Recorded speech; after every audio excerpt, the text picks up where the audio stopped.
Good morning student, कैसे हैं आप सभी। उम्मीद है वीडियोस देख रहे होंगे और मज़ा भी आ रहा होगा। इनकम टैक्स देखिए, मैंने पहले भी कहा था बहुत आसान है। इसको पढ़ने का एक तरीका है, उस तरीके को फॉलो करके अगर आप पढ़ेंगे तो कहीं कोई प्रॉब्लम नहीं। हैफाजर्ड तरीके से पढ़ेंगे, सबको मिक्सअप कर देंगे तो फिर आप इनकम टैक्स में आगे नहीं बढ़ सकते, कंफ्यूज हो जाएंगे और कॉन्फिडेंस भी लूज हो जाएगा। मैंने पिछले वीडियो में पेंशन के बारे में सारी डिटेल दी थी, पेंशन के प्रोविज़न डिस्कस किया था और मैंने ये भी कहा था कि आप पेंशन के क्वेश्चंस कीजिएगा और कोई कमेंट हो तो आप मुझे कोई प्रॉब्लम आए तो कमेंट कीजिएगा, मैं उस कमेंट का जवाब दूंगा। चलिए आज हम स्टार्ट करते हैं ग्रेच्युटी। पेंशन के बाद एक नया सेक्शन है ग्रेच्युटी। ग्रेच्युटी देखिए, इसके चार्ट को अगर हम देखें, ध्यान से देखिएगा बच्चों। मेरी कोशिश होती है कि कितनी आसान तरीके से बच्चों को चीज़ें प्रोवाइड की जाए जिससे कि उनके ऊपर लोड ना आए। ग्रेच्युटी क्या होता है, मैं उसके बारे में थोड़ा सा डिटेल दे देता हूँ। एक एम्प्लॉयर अपने एम्प्लॉय को रिटायरमेंट, मेनली तो रिटायरमेंट के टाइम पे, मोस्ट ऑफ द केसेस में तो रिटायरमेंट के टाइम पे एक अमाउंट देता है, लमसम 10 लाख 20 लाख 50 लाख रुपए। आपने सुना भी होगा कि यार मेरे फादर को तो ग्रेच्युटी का अमाउंट मिलेगा, 20 लाख रुपए मिलेगा, ठीक है। ये ग्रेच्युटी क्यों देता है एम्प्लॉयर? वो ये कहता है कि आप एज ए एम्प्लॉय आपने पूरी ईमानदारी से 20 साल 25 साल ड्यूरिंग द सर्विस, जो आपने सर्विस करी पूरी ईमानदारी से करी, और आपकी ईमानदारी से काम करने के बदले हम खुश होकर के आपको एक लमसम अमाउंट दे रहे हैं, क्योंकि कंपनी की ग्रोथ में उस एम्प्लॉय का भी कंट्रीब्यूशन तो है, डायरेक्टली और इनडायरेक्टली। तो वो जो कंट्रीब्यूशन है, उस कंट्रीब्यूशन का रेम्यूनरेशन एम्प्लॉय को मिलता है at the time of retirement, ठीक है। उसे कहते हैं ग्रेच्युटी। अब अगर ये ग्रेच्युटी ड्यूरिंग द सर्विस मिलता है, ध्यान दीजिएगा, ड्यूरिंग द सर्विस के दौरान, मतलब एम्प्लॉय अभी रिटायर नहीं हुआ है और उसे ग्रेच्युटी का अमाउंट मिल रहा है, तब प्रोविजन क्या है। और अगर ग्रेच्युटी का amount at the time of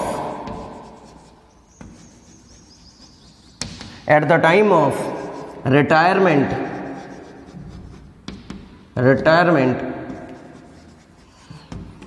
और डेथ।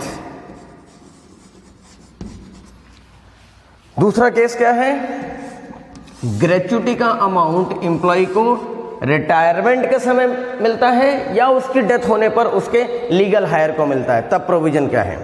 ध्यान दीजिएगा, ड्यूरिंग द सर्विस मिले, जिस तरीके, ध्यान दीजिए मैं पेंशन को रिकॉल करवा रहा हूं। पेंशन में क्या देखा था हमने, कम्यूटेड अनकम्यूटेड फुल्ली टैक्सेबल था to all type of employee. उसी तरीके से ग्रेच्युटी में, अनकमिटेड की ही तरह ग्रेच्युटी में ड्यूरिंग द सर्विस अगर है ग्रेच्युटी मिलता है तो वो तो फुल्ली टैक्सेबल है,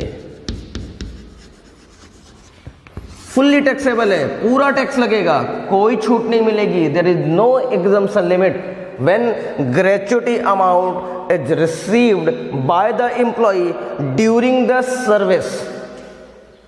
बट सारे प्रोविजन जो हमें देखना है, जो मेहनत करनी है, वो किसके लिए करना है, at the time of retirement और डेथ।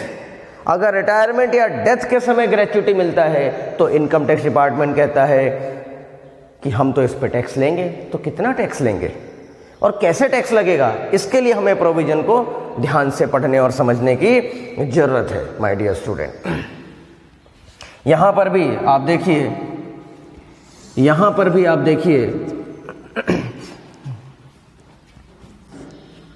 अगर, फिर वही बात, अगर गवर्नमेंट एम्प्लॉय है तो मैं अक्सर कहता हूं सरकारी दामाद है ये, ठीक है, इनकम टैक्स डिपार्टमेंट के पसंदीदा लोगों में से हैं।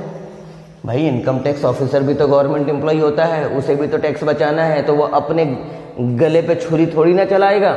इसीलिए रूल कैसे बने हैं, फुल्ली एग्जम्प्ट, फुल्ली एग्जाम्प्ट। अगर आपको सेक्शन देखना हो तो सेक्शन 1010 सब सेक्शन 1 है इसके लिए सेक्शन क्या है, इसके लिए सेक्शन है। सेक्शन से अगर आपको जाना हो, पढ़ना हो, section 1010 sub section 1 government employee के केस में। अब सारी परेशानी किसके लिए है आपको पता है, non government employ, private employ बेचारों के लिए बहुत समस्याएं हैं। प्राइवेट व्यक्ति तो यूं ही मर जाता है, इनकम टैक्स डिपार्टमेंट ने और मार दिया उसे। तो नॉन गवर्नमेंट एम्प्लॉय के केस में क्या प्रोविजन है वो हमें देखना है। नॉन गवर्नमेंट एम्प्लॉय के केस में आप देखिए इसके 2 पार्ट होंगे।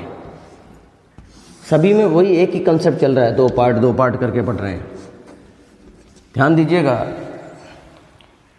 कवर्ड अंडर PGA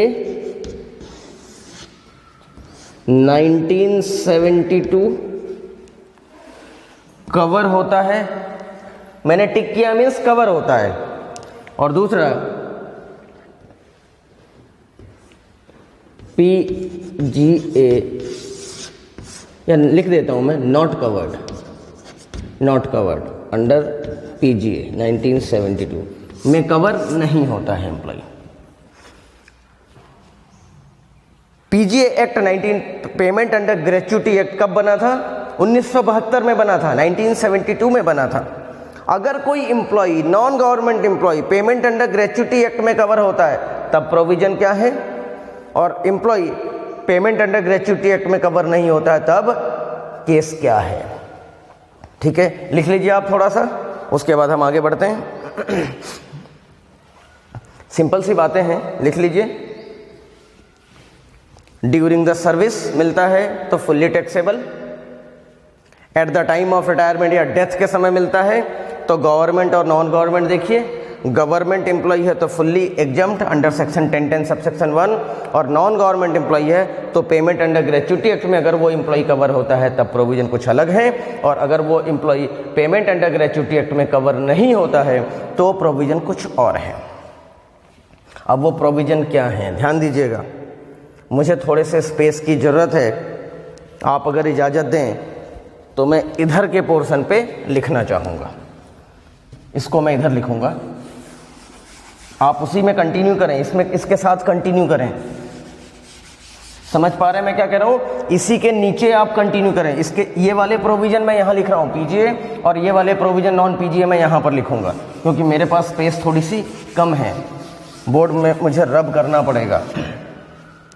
ठीक है, तो मैं यहाँ लिख रहा हूँ PGA के provision, payment under gratuity act के प्रोविज़न। ध्यान दीजिएगा कैसे निकलेगा ये, वैसे ही निकलेगा बच्चों जैसे आपने HRA निकाला था। ध्यान दीजिए, अब मैं HRA के प्रोविज़न रिकॉल करवा रहा हूँ, आपने वीडियो देखे होंगे, आप भूल भी गए हो तो आप इस वीडियो के साथ भी कंटिन्यू कर सकते हैं। HRA में हमने क्या देखा था? Actual rent should be paid. अगर एक्चुअल रेंट एम्प्लॉय देता है तो और उसे HRA मिल रहा है तो वो यहाँ पर आकर के HRA में छूट ले सकता है, एग्जम्पशन ले सकता है। वो कितना था? सेक्शन 1013 है, याद कीजिए। सेक्शन 1013A कैसे याद होगा? सचिन तेंदुलकर की टी-शर्ट का नंबर 10, 13 रन पे सबसे ज्यादा बार आउट हुआ, उसकी वाइफ का नाम अंजलि या उसके बेटे का नाम अर्जुन।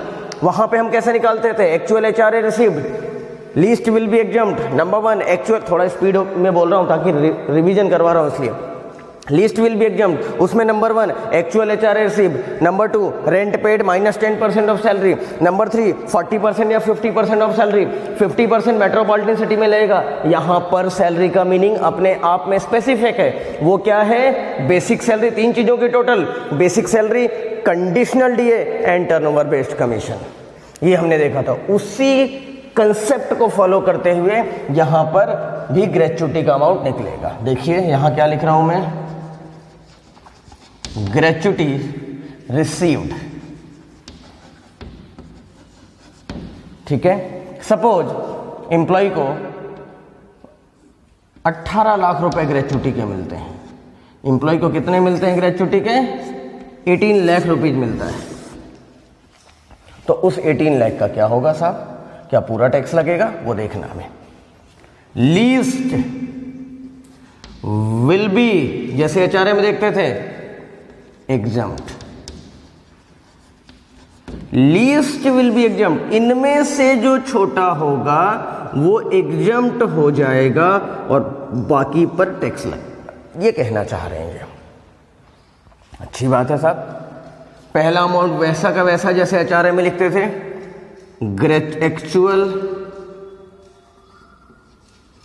एक्चुअल ग्रेच्युटी रिसीव्ड, मतलब हमारे एग्जाम्पल में 18 लाख रुपए। ठीक है। नंबर टू थोड़ा सा लेंदी है, 2-3 लाइन का है, तो थोड़ा सा रुक के संभल के लिखेंगे। पहले देखो आसान चीजों को लिख लो। मैक्सिमम ₹20 लाख, ये फिक्स है। ठीक है, ये अमाउंट फिक्स है और अलग अलग टाइम पे, पहले 10 लाख हुआ करता था, अब वो बढ़ के कितना हो गया, समय के साथ महंगाई बढ़ रही है ना, इस हिसाब से ये बढ़ करके कितना हो गया, 10 लाख में कुछ नहीं होता तो लिमिट बढ़ा के कितनी हो गई है, 20 लाख हो गई है। नंबर 2 इंपॉर्टेंट, पहले इतना लिख लें। नंबर 2 इंपॉर्टेंट है, वो मैं लिखूंगा, थोड़ा आपको शांति से इसको समझना पड़ेगा, हड़बड़ी नहीं करना है इसमें। क्या लिखते हैं, ध्यान से देखिएगा बच्चों, लिखना बंद कर दें, स्टॉप राइटिंग, यहां ध्यान दें। 15 days salary for every completed year of salary and part thereof। क्या लिखा है, ध्यान से सुनिए। 15 days salary for every completed year of service and part there of. मतलब ये हुआ बच्चों, मैथ्स में आप देखिए, मैं इसको थोड़ा सा सिंपल करता हूं। मैथ्स में आप कैलकुलेटर पे कोई चीज डिवाइड करते हो, मल्टीप्लाई करते हो, और सपोज ये फिगर आ गया 2005 रुपये 80 पैसे, तो आप कहते हैं ना, आप लिखते हैं इसे अप्रॉक्स कर दो ना यार, पैसों का कौन हिसाब रखे, अप्रॉक्स आप यहां लिख देते हैं अप्रॉक्स। ठीक है, करते हैं ऐसा। 50 पैसे या 50 पैसे से ज्यादा हुआ तो आपने इधर क्या कर दिया, 1 बढ़ा दिया, इसे 6 कर दिया। वही चीज यहां पर लिखा है, बट चूंकि लॉ की लैंग्वेज है ना, इसलिए बच्चों को समझने में प्रॉब्लम होती है। उन्हें लगता है क्या हो गया, कुछ नहीं हुआ, सिंपल है, बहुत ही सिंपल है। देखो आप अभी देखना, 15 डेज सैलरी, 15 दिन की सैलरी दी जाएगी हर पूरे किए हुए वर्ष के लिए।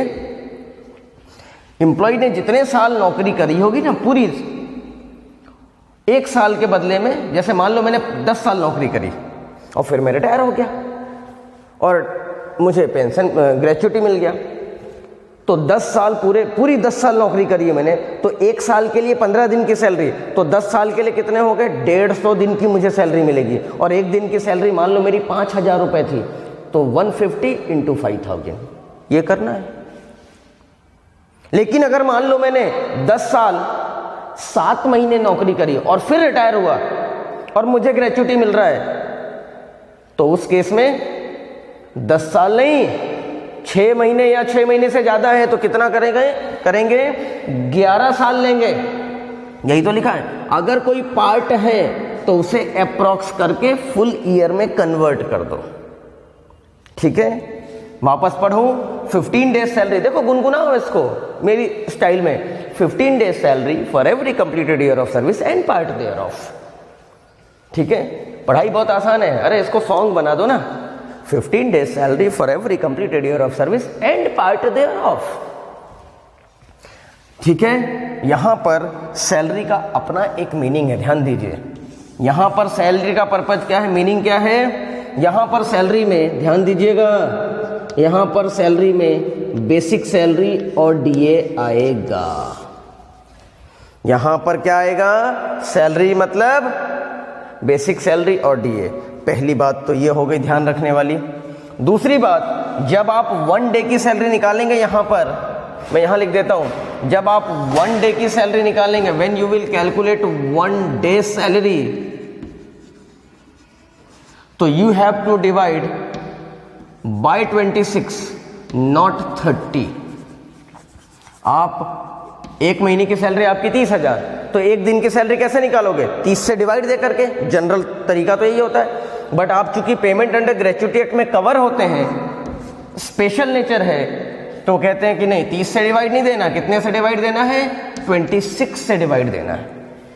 बस इतना आप याद रख लीजिए। कोई सा भी क्वेश्चन किसी भी लेवल पे, चाहे बीकॉम लेवल पे हो, एमबीए लेवल पे हो, पीजीडीएम लेवल पे हो, चाहे सीए इंटरमीडिएट लेवल पे हो, या किस कहीं पर भी हो, चाहे प्रैक्टिकल लाइफ में हो, आप कर लीजिए आपको प्रॉब्लम नहीं आएगी। ठीक है बच्चों, this was all about PGA.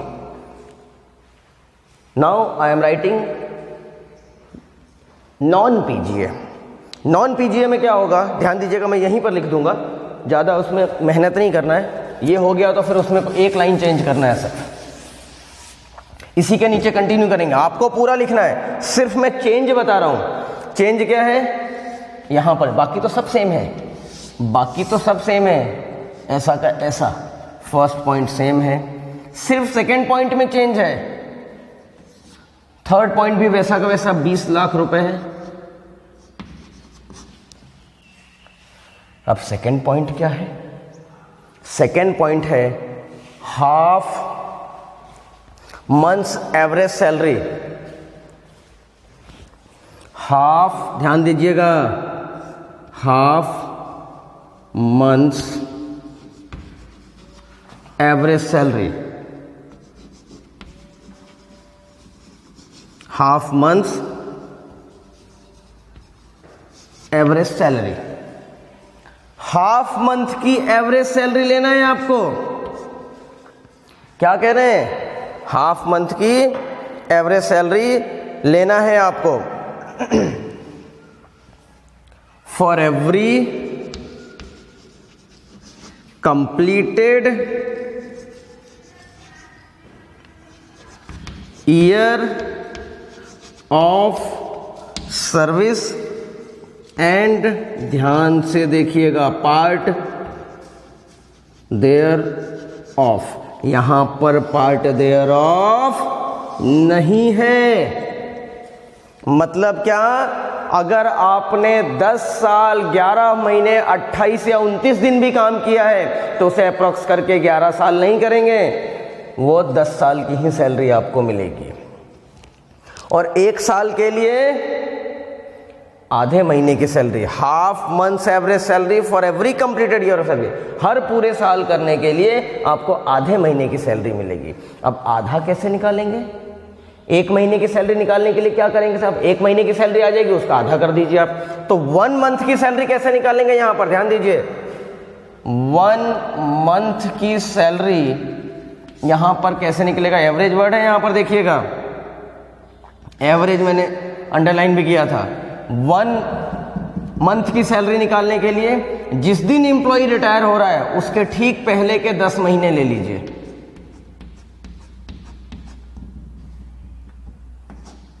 दस हो गया क्या? 1 2 3 4 5 6 7 8 9 10, 10 महीने की सैलरी ले लीजिए। उसमें 10 का, भाई एवरेज तो ऐसे ही निकलता है। अगर 20 साल का आप एवरेज कर रहे हैं तो 20 साल की टोटल डिवाइड बाय 20, 5 साल का एवरेज कर रहे हैं तो 5 साल की टोटल डिवाइड बाय 5, 10 साल का कर रहे हैं तो 10 साल की सैलरी का टोटल डिवाइड बाय 10।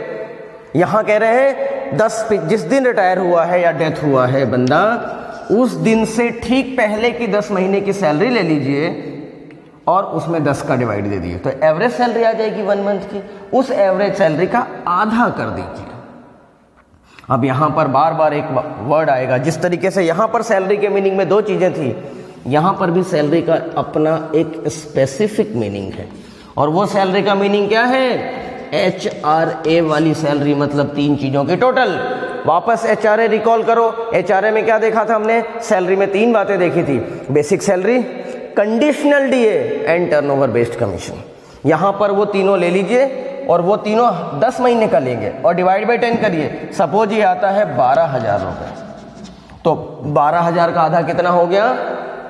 6,000 इंटू आपने मान लीजिए 18 साल 9 महीने काम किए इंटू 18 मल्टीप्लाई कर दिए, अमाउंट आ जाएगा। इन तीनों में से जो सबसे छोटा अमाउंट होगा वो माइनस कर दीजिएगा, बचे हुए अमाउंट पे टैक्स लग जाएगा।